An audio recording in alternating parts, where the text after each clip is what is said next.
Hey, what's up, Silas here. March 12th, 2020, COVID-19 is now officially a pandemic, or the coronavirus, the Wuhan flu, however you want to call it. Officially worldwide pandemic right now. Haven't done a direct video about it, so I'm just going to give you some thoughts I have about the coronavirus, Wuhan flu, COVID-19, uh, sweet and sour sicken, and all these other names that have come up for this thing. Anyway, into the video.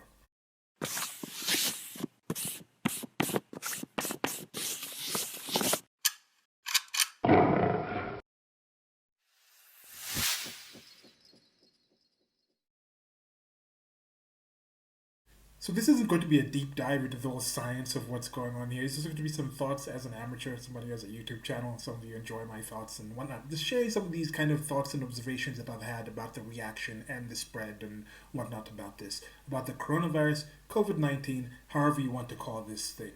So it's officially a pandemic now. I'm laughing here, but it's officially been called a pandemic by the World Health Organization, which to a lot of people, supposedly that is the person who is, those are the experts, the accepted quote unquote experts out there. Should I be saying, I think you're supposed to say quote experts unquote. Well, anyway, if you're not watching, I'm doing the quotey fingers thing. Bunnies and bunny ears. Anyway, that whole situation. So they've come out and called that.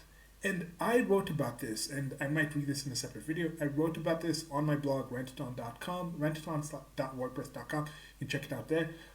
Back in January 31st, I think I wrote about this. And already at that point, the World Health Organization was kind of slow on the uptake. It's something that had been in the news for a while, had already been making its circles. By that time, I was like, okay, I had some thoughts and questions about what was actually coming out of China information-wise and whether it's actually as bad as they say or if it's actually worse. I'm thinking it's worse. Back then I thought it was going to be worse than it is, than people were seeming to say at that time. I think the World Health Organization should have been a bit faster on some of the things that they said and did. But finally, over a month and a half later, about a month later from when I wrote that, they finally came out and said it's a pandemic. Now, this is the thing. Do I think it's as bad, as terrible, as some people seem to be actually reacting to this? I don't think so. Now, it's not good. As I said, I think a lot of people are going to get it. A lot more people are going to get it. I said it back then. I think it's going to be a lot worse. You're going to see the death rate go up. I don't think we're actually going to get actual numbers anywhere close to the actual numbers out of China. I don't think we're going to get anywhere close to the actual numbers out to the world in general because of the nature of what we know about this virus so far. It seems to hit people who are older already. Is in general with a lot of these viruses, they seem to hit people who are already more in a compromised state. So their system's already weak. It's hitting a lot of old people. I think when you're over 60 or something like that, your death rate is 8% for the people who have been tested who have it. And this is another situation when people are looking at figures. They look at that 8% and they're like, oh man, that means if I get it, there's going to be an 8% chance if you're even in those above 60. So people don't even look at the demographics and things like that and understand there is a difference between a baby who is a month old versus an 80-year-old who's been living for 10 years with an actual respiratory illness. Some of these people who are older, and I think this is why you're seeing the death rates being a lot higher in a place like Italy than other countries, is because Italy has one of the oldest populations per capita in the world, especially in the developed nations. Another thing with Italy, I consider it more like a second world country. It's kind of in the middle of some of these things. The way the cultures work, the way the communities work might be somewhat different. You look at situations where in sub-Saharan Africa, in Africa in general, when you look at these maps where they map these areas with like the red dots or mark a country as red if it has actually reported cases of the coronavirus, you find in sub-Saharan Africa it's almost no one there. I'm in Kenya right now, and there's no one here. There's no one who's been confirmed to have this virus. Does that mean no one has the virus here? No, I imagine a lot of people do, but it's also a testing thing. And this is something that I've asked people. I was a lot more into politics for a while. I was getting a lot more emotional into it, getting the ups and downs and the roller coaster thing. Then I sat back and I kind of thought, wait, the last 3 news stories I got in a huff about, and I was like, man, this is really going to change things about. I asked myself, What if I had not heard about those stories? The last three news stories that I got super excited, I was like, yes, it's going to change things for the better. Those problems in the past are gone. How much of my life would have changed if I didn't hear about those stories? Now with this COVID-19 thing, this coronavirus thing, ask yourself, if you did not know about the numbers of people that have the actual disease, how fast it's spreading, how much of your personal life would change? Now, I'm not talking about the things that have been canceled. I'm not talking about the changes that are being made, people working from home and all these kind of things. Those are things that have direct effect on you. But you personally, the things you can actually control in your day-to-day life, the way you live, your personal health, your mindset about how you approach the world. How much does it change if those cancellations of these things were because there was a bomb threat or something? Or it's a cancellation because the person who was funding the thing just happened to go out. Instead of the cancellation of the National Basketball Association, the NBA, the rest of the season being suspended, it was suspended because there was a player strike or something. How much would that actually change your effect? Yes, you wouldn't be able to go to the games anymore. There's somebody who has a wedding, and then for some reason the airline, like just recently, they had a situation with I think it was Airbus. It's either Airbus or Boeing. There was one plane crash that happened in Tanzania, and then there was that same type of plane had two other plane crashes recently, and then they found there was something wrong with that plane, so they grounded pretty much all those planes all around the world and things like that. And what if you had a wedding, you had a flight set to go to a certain location on that plane, and then that plane was grounded because there was previous crashes and whatnot, versus the planes now are canceled. You had some wedding in Europe, and now that plane is canceled. You don't have refunds on your hotels and things like so. All these things happen that are outside of your control, but it's because of the potential of this COVID-19. How much does that change your stress level about your day-to-day life? Because this whole thing with the tangent where I was talking about, people look at those figures. Somebody might look at those figures and say, oh man, I'm 60. If I get it, there's an 8% death rate. That means I could die. But that's the people who are tested. That's a self-selected group. Majority of the people who even get it don't actually die from it, don't actually even go get tested for it. So this is the whole situation, and I think that's the kind of situation in Africa. There's a lot of people who probably have it already. There's a lot of people here in Kenya who probably have it already, but they just haven't been tested. Now, does that change the hysteria that's going on in the country? Not so much. There still are things going on. This article, I might read this on the weekend. There was a series I used to have where it was like I just read things Sunday over here. Well, it says enemies of the people. Coronavirus, 4 cabinet secretaries are facing serious credibility questions after allowing an airline to fly in 239 passengers from China, the epicenter of the coronavirus outbreak, risking the lives of 48 million Kenyans. And this is back in February 28th, 2020. So this thing, they let a plane in. People are saying they're enemies of the people. That's the headline right now. There have been some issues with people going around. I just got a phone call, a late night phone call. She was talking about she found like on the Dettol, which is a sort of type of antiseptic that some of you may be familiar with or not, but it's an anti-germ kind of thing, and then it has like against the human coronavirus in the back, and there are these networks going around like WhatsApp and people passing around ideas. So there's certain things that are being bought out. The toilet paper thing isn't necessarily done to that level yet, but there's people who are talking about this Europeans who are actually buying out face masks. I don't have solid proof on this. It's just people talking about this, saying there's Europeans who are actually buying face masks here in Kenya and then shipping them back to Europe and things like that. Like, is that really happening? I'm not quite sure. There are people who are stocking up on certain things like toilet paper.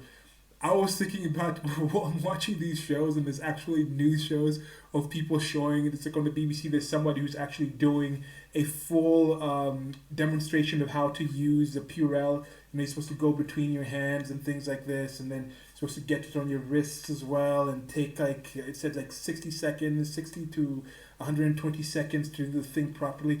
And I'm sitting there for a quick second, I'm like, do we have people where they actually need instructions on how to wash your hands? Like, why aren't people washing their hands already? But then I look at the world in general and I take certain things for granted.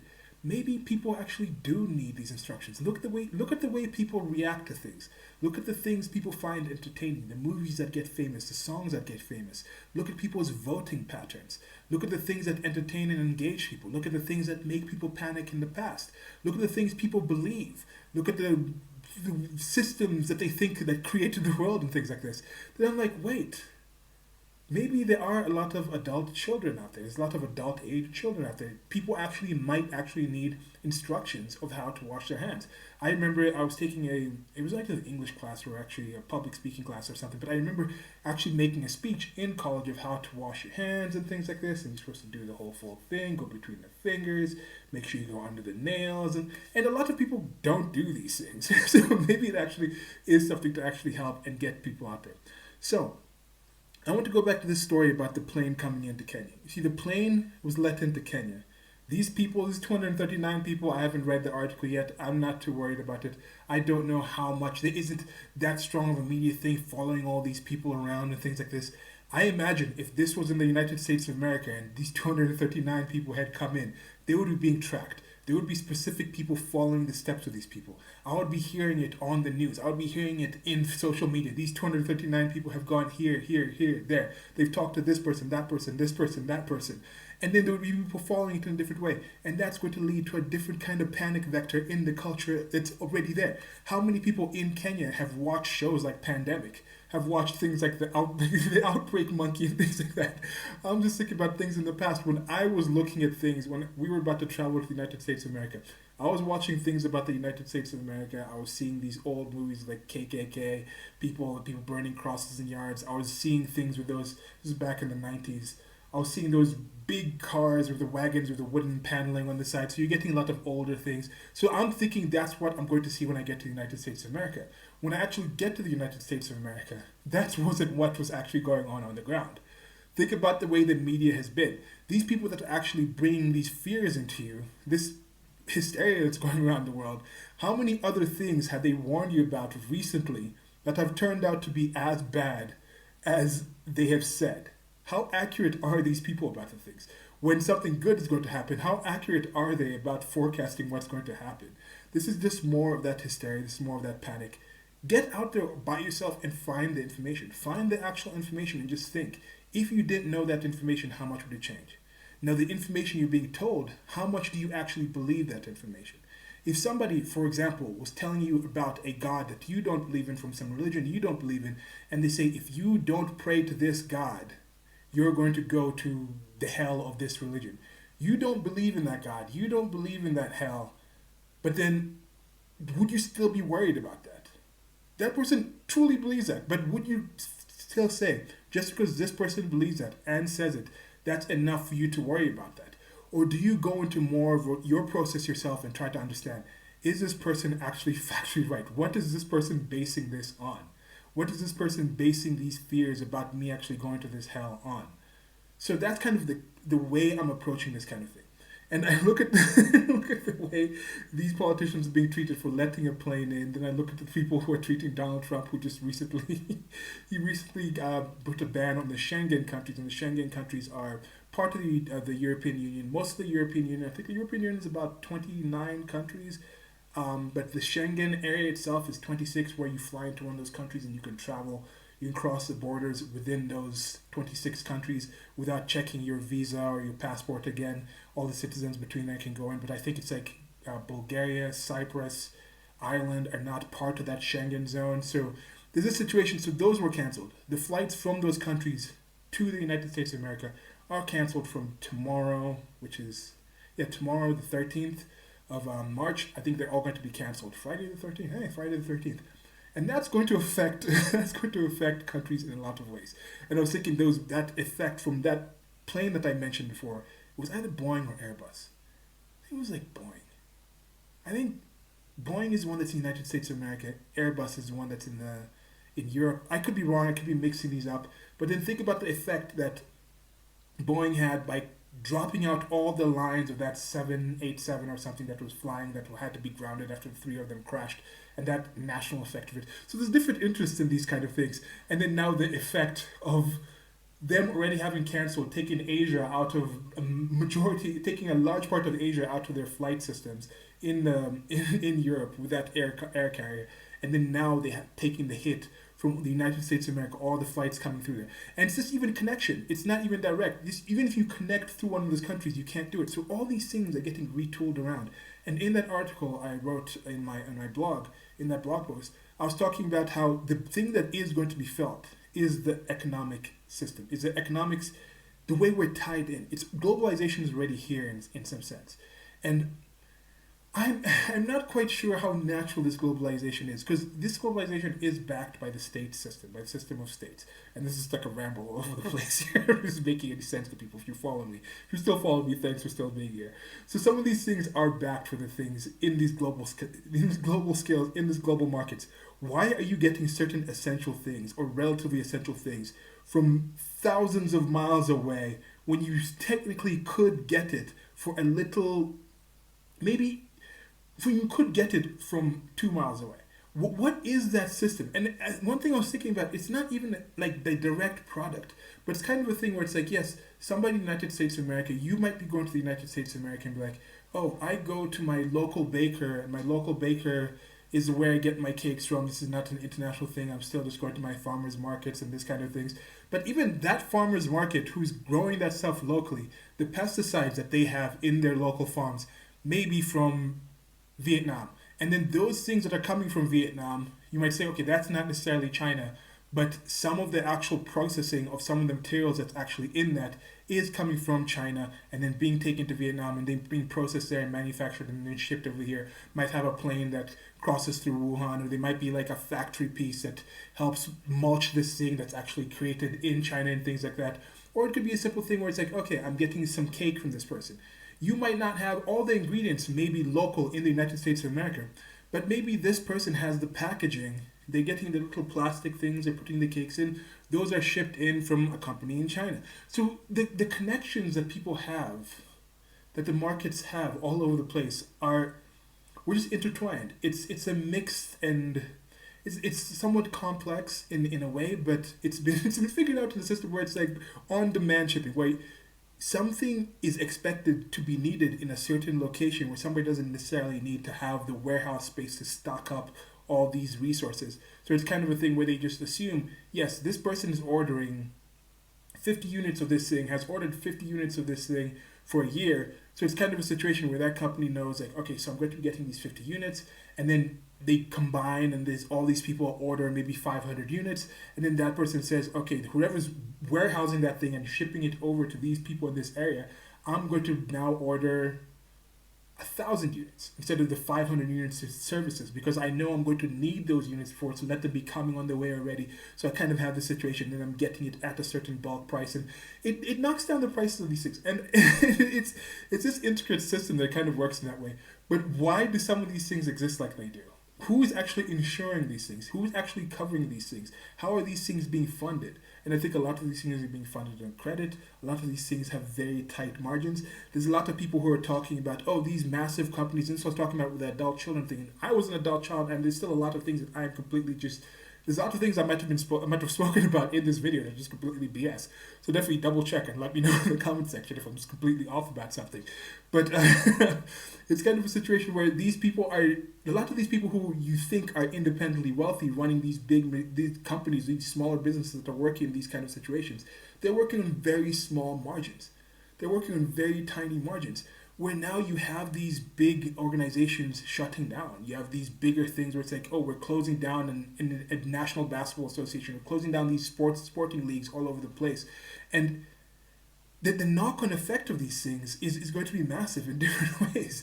Because these people are working on things where part of how they keep paying for these things, they keep the credit, they keep these things going, is due to the fact that they expect these things to continue. They expect, like, yes, I'm paying you this salary right now. I'm paying this $1 million in salary right now. Not because I have that $1 million just sitting in the bank, but because that $1 million is coming out from the proceeds of what I sold. I sold a product that maybe, after counting all the costs it took me to make that product, I have $1.1 million left. So I'm going to pay that $1 million to my actual employees and everybody in that supply chain to get to that system, to get to re-up. Then I'm going to re-up with some of the goods I need to get that.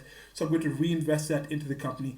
But because that company is working, because this bank understands that I have the credit, I have the ability to run this company, and I'm banking with them, and most of the money is coming through them, then they can actually loan you some money, and then that person's worth might be, if you have $1 million company in that sense, where you have a million people, you're paying that off $1 million of salary, then you have at least a valuation of $1 million company. Doesn't mean you have $1 million this solid cash sitting there. You don't have this direct access to capital in that sense. It's invested in your company, and a lot of these companies are like that. When you have the cruise line, think Princess Cruise Line, who just they shut down 80 of their cruise ships in a situation for 6 months, and it's like there's a lot of people I listen to, or two people I listen to, the Bill Whittle show and the Tom Woods show. They'd only have, I think, the Contra Cruise, and Bill Whittle's doing a cruise as well. And this thing where you pay off to the cruise, you have these cruise ships just going around the world constantly. These cruise ships are built. You have hundreds of millions of dollars being spent in buying cruise ships, in building cruise ships, because you expect these to just keep going on this cycle, keep going out on these massive things where you have like things booked for a year ahead of time. You're building this ship, and you're not expecting this ship to actually bring you back profits, to even break even for 10 years down the line of this actually cruise ship actually running out there. And like, so there's this the kind of system that's out there. To me, this is the most interesting thing to just see right now. Just this systems, and what was my point? just the systems that I was kind of thinking about. Just thinking about the economic effect. To me, that's what I thought was, no matter what, this is going to be a major thing. The economic effect of these things, the knock-on effect, and it's going to make people kind of question and rethink the way people do certain things. I think we're going to try to wind this up with some positives.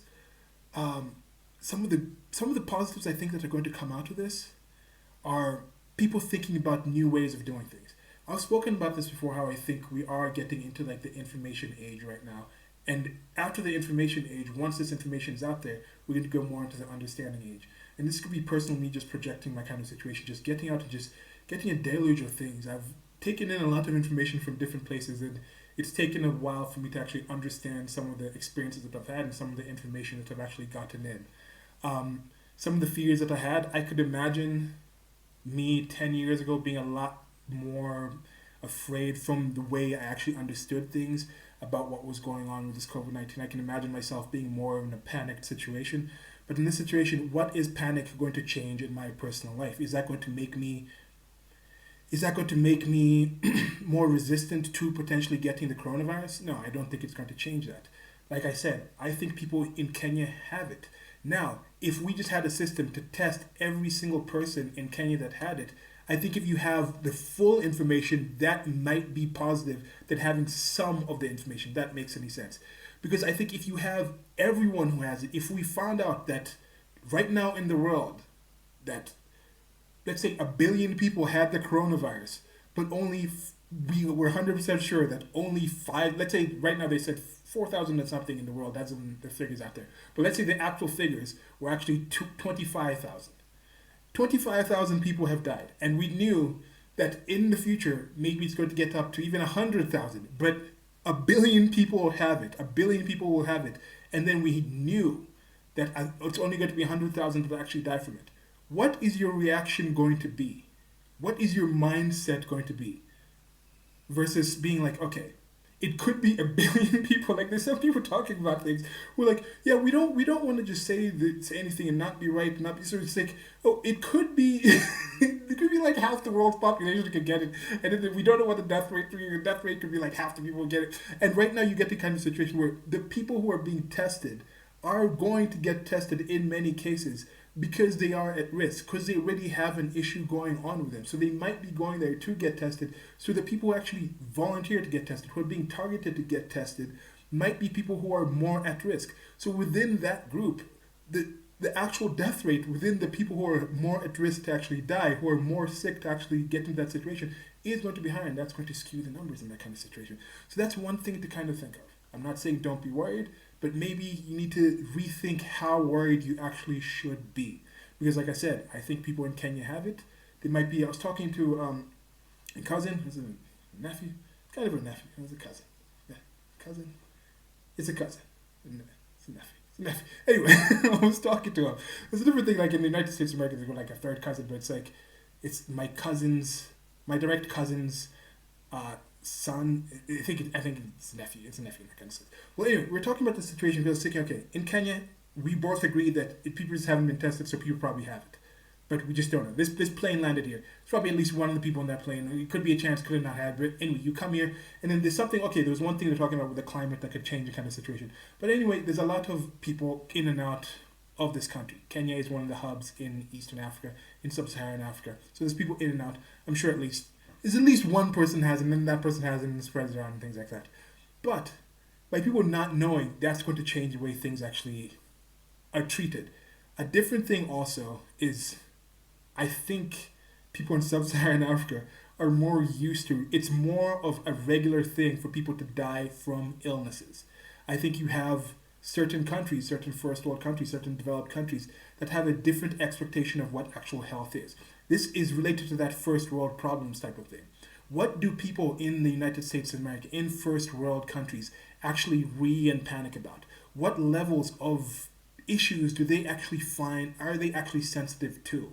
You find them being sensitive to rather minute things. You look at certain things their leaders say, certain things Donald Trump, for example, says, and you look at how panicked people claim to be from that thing, and then you look at things that are done by leaders in other countries, and then you look at the reaction of the populace of those other countries.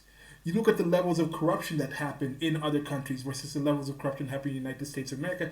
Do people react to these things in different ways? Do people expect certain things in different ways? The quality of health of life that people expect. Imagine if the power went out in the United States of America in New York City for a day. People would be talking about that for a long time because that's not something that's common to happen in the United States of America. They take it for granted. They expect power, they expect running water, they expect certain things in their day-to-day lives. In Kenya, power goes out on a regular basis. Sometimes in a week you'll have multiple days in a row the power's going out. Water will be out and things like that. This is a common thing. It's still a nuisance, but people don't say like, this is a really horrible thing. They don't really talk about that much, but it's more expected. I think there are things where you can consider with things like that where, for example, something like malaria is a more commonly thing. It's a commonly known thing. People dying directly from a virus, from a disease in this way is more common in Kenya than it is in the United States of America. I think in people's minds, they're going to approach these deaths, these passing away from a virus in a different way. So that's one thing that I think is good to think about. Let me think about a few things and then come back and finish this up. Okay, so another thing I was thinking about was just the different kind of immunities that we have. Just being in a situation where you are more involved. There's this whole thing. There was this movie, or there was a time. I think there was a movie about a bubble boy, a kid that lived in a bubble, and then I think it's normally a situation where somebody's born with already an immune system that's compromised, and then they're in a situation where they need to live in this bubble because any disease that comes to them, any minor disease that your average person would fight off, would kill this person's system out immediately. But now I think there is something else out there. I think earlier on in this time when I was writing that first blog post, they were talking about they were testing out different things to see which ones work against the coronavirus. And they found like some malaria kind of antiviral type of things seem to have some kind of effect. Now I'm thinking if this is, like I said, the coronavirus isn't something new. COVID-19 thing isn't, it's a new strain of something that was already known. So it's a kind of thing where this thing has a similar profile to other things out there, but it's a bit different. Now, there could be a situation where if you're living somewhere here like Kenya, I sleep in a mosquito net, there's mosquitoes buzzing around and things like that. Having those constant mosquito bites once a week, you just get like at least 2 or 3 mosquito bites over the week. It's a different situation than living somewhere. Had a relative who actually just came to town for a week. She was here, and then she went back to Canada. She moved to Canada. She's living there for a year or so. For a while. She's been living there for a while, multiple years now. And then she came back, went back with malaria. Yet she was living in the same location as these other people, my other relatives who have been living here, and they don't have malaria. Direct blood relatives. And what is that? She probably had a certain level of immunity by just being bitten slowly by these mosquitoes over an extended amount of time. That gets lost when you're living somewhere else. So there could be a kind of situation where certain people have I don't want to say it's not like a vaccination type thing, or it's just maybe your system isn't worked out. Your system, your body system, your immune system isn't used to fighting off certain things. You're in such a sterile environment that you don't have the actual exercise. Your system doesn't have the exercise of fighting off certain things to get to the point where maybe this virus is going to affect people in a different way. And this isn't necessarily a situation where the physical sense, and then there could be an inverse where your system is so your mental system, the way you react to something like a virus is also so triggered by all the media and content. This the climate change thing you're on the climate change thing you're worried about. You're worried about someone like Trump destroying the world. There's all these things the state is telling you. Be worried about this. Be worried about that. You read this book. You watch this movie. You hear about zombies. You hear about all these plagues and things like that. And people are more aware of the concept of a plague that could wipe out the entire world in first world and developed countries than they are in a place like Kenya. So maybe people in Kenya don't necessarily, people in developed countries might not have that mental background to be more primed to actually buy into this fear. And then in addition, you have a physical system that's more used to actually being taxed by an actual virus or some kind of thing where you're not always at maybe peak health. There was something that I found rather interesting when people were finding out that they're finding out that the average human temperature is actually dropping, because when they actually did that first test to find out what the average healthy human temperature is, was done sometime back in like the 1950s or 1940s, and they're finding out that the people who were being tested back then were in general less healthy. So people now are actually getting to a point where you're testing people who literally have nothing in their system. But back then, everyone had at least some kind of virus, some kind of bacteria that was off in their system. So we weren't testing it at optimum. So maybe you have people who are at a different optimum level, and then if their quality of life just drops down, maybe their quality of life on average, health wise, feeling health wise, you're used to just staying at the 95. So if you drop down to a 90, you're worried. But then in developing countries, people are more common and more used to being at a 75. So for them to actually feel like, oh, it's actually dropped in something, they have to be down to like an 8 and at 60 or something. For them, it's a 15-point drop before they're like, I'm actually going to go to get medicine. I'm actually going to go to get some kind of health situation to check out what I'm doing. But then those people with those 5-point drops, they're getting more worried. So people are panicking about just getting not that 5-point drop, but even to that 85 situation. So I think there is that to kind of think about. Now, the good things I want to think about, the good things I wanted to talk about, just to finish this up, were the way this is going to change things. I think it's going to get people to realize that some of this globalization, some of these systems that we're working in, might have been on an artificial system. We're working on credit, we're working on these state-backed systems. Who's actually ensuring these huge global spanning, world spanning, what are they called? Supply chains. Who's actually ensuring these things? How are these things being maintained? Are they being maintained on actual work? Is it actually a situation where this is the best way to fund these things? This is the best way to run these things? Or is it a situation where the states came up, the states are invested in maintaining their life as any social organism, as any artificial organism. They're maintaining their life. So they get embedded in these kind of ways. And it's like, okay, we need this thing, and we're getting this thing at enough of a level where we're still maintaining a profit from it. So why would we invest into the research and development or give these other upstarts a way to get this product if it's going to cost us certain things? So they just get used to these systems, and these state systems build up. They build these connections. Oh, we already have the World Health Organization out there. They're already the kind of people who can cover these things. Yeah, it's never actually come up, so maybe we don't need to actually question why the World Health Organization is being funded like it is. Maybe we don't need to question why the airline system is being controlled like it is. We don't necessarily need to question why we trust our states and governments to handle these things in these kind of ways and supply these things. But now that we're actually getting a challenge to this thing that I don't think is going to be like a deadly challenge, it's going to be like even the pandemic that occurred, the Spanish flu pandemic, it's not even going to be anywhere close to something like that bad. That's my prediction of this kind of situation. But it's being received. I think if you looked at if you looked at the reaction to people to the Spanish flu back then versus the reaction to what's happened right now, like I said, 4,500 deaths around there has been confirmed. You'll see the reaction is entirely different. And I think it's because people just have a different standard of fear, of expectations, of what they expect out of the other systems. So anyway, so we've had this challenge, the systems are being knocked down, schools are being shut down. So I think in a school system now, it's going to be kind of thing where people are going to realize a lot of people are already contemplating, should we actually have a school system that's like this? Should we actually still be going to brick and mortar? And I think it's going to be a situation where people are going to realize, like, no, we actually have the infrastructure, we have things set up where we're actually going to test out this home learning thing. We're going to test out people learning from home, these different kind of ways of learning. People working from home, that's another thing where some businesses are like, this is a system that we have it already. Some places in the United States of America, that's just the way the country is set up. People drive across these places. You have these cities, you have these suburban areas. People, but now with this situation, people not being able to actually come to the office, they're going to have a time where it's like, okay, a lot of people are going to start doing things from home. You're going to have a situation where these people have been used to these hour and a half commutes, going hundreds of miles and things like that. They're going to find out, hey, we can still be working from home for maybe a month, 2 months, and the world's not going to crumble. And then these people are just going to jump right back into going on this commute. No, there's going to be a lot of people who are going to be like, okay, maybe we'll try something else. There's going to be other people, entrepreneurs, and other people providing different ways to do things now that these systems are crashing down. This expands with with Hollywood films and things like this, marketing to different places.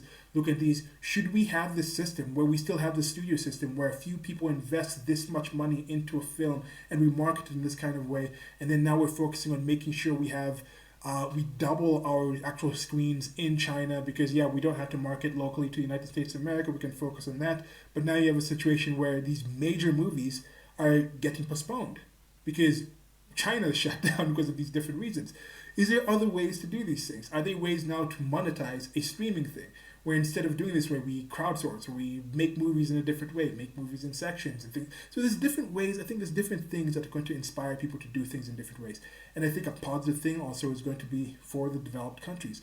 A lot of developed countries are copying what's happening in the developed world. They look at the developed world and they say, we want to be like they are, but instead of finding ways that are going to, instead of developing different ways that are matching the actual realities we're actually developing these things in, we're going to copy what was happening there.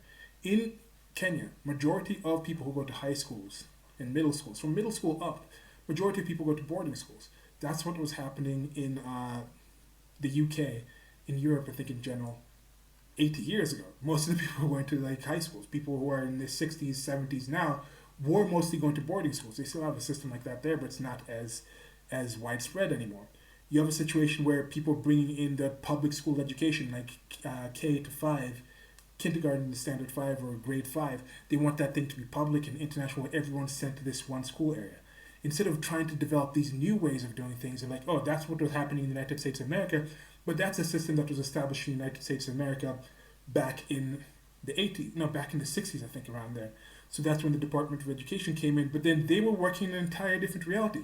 First of all, the countries, the size of the people is entirely different. The money that was being involved, the resources they had to actually teach people is entirely different. We should look at different ways of doing things. We should have this kind of remote things. Like if you're building an apartment building, just have one floor that's more of a workspace. Okay, so picking up where I left off, the video cut off. Well, okay, so you have a situation where you build an apartment building and then you just have an amenity of a location where it's like, okay, we're going to have this floor that's going to have a cyber cafe, it's going to have some space for computers, where you just have maybe one or two main hubs of them. Then you have the section where it connects, where you can bring down your own screen and whatnot, and you can get the things, can be beamed up to the entire building and things like that. Then you have even teachers who are going around the locations, who are coming around. It's like this teacher, instead of just working at one location, this teacher says, okay, I teach this thing. I provide this kind of service. This is my teaching plan. If you want to use my teaching plan, you can offer it on your computer systems.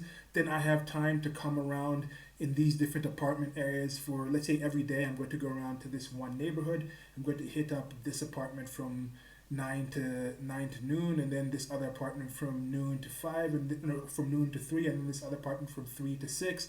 And then that's going to be the way people teach. So the kids or the people in the area come to that location, learn from the person in that point, and then they go back.